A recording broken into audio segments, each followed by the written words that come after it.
Hello and welcome. I'm going to be answering WAEC 2020 Biology Objective Past Question 31.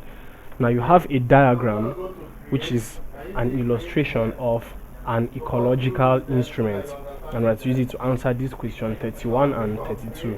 Now the question is, a disadvantage of the abiotic factor measured by the instrument is that it A is an agent of pollination, B is necessary for germination, C leads to flooding when in excess, D is used for irrigation.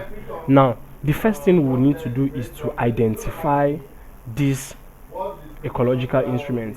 And this ecological instrument is a rain gauge. A rain gauge. Now, after identifying what the ecological instrument is, we need to next identify the abiotic factor it measures, and the abiotic factor measured by the rain gauge is rainfall.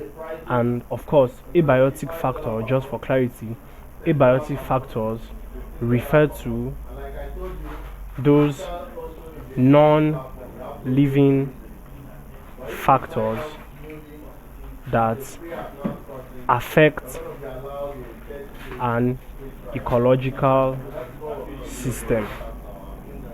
So rainfall, of course, is not a living factor, so it is abiotic. Now, the disadvantage of this abiotic factor, rainfall, is that option C says leads to flooding when in excess, and of course when rain falls in excess, it leads to flooding. Excess of rainfall leads to flooding. So that is the disadvantage of this abiotic factor measured by this instrument, which we identified as the rain gauge. So option C, leads to flooding when in excess, is the correct answer to this question. Thank you, and please subscribe to this channel for more videos and for more past questions and answers.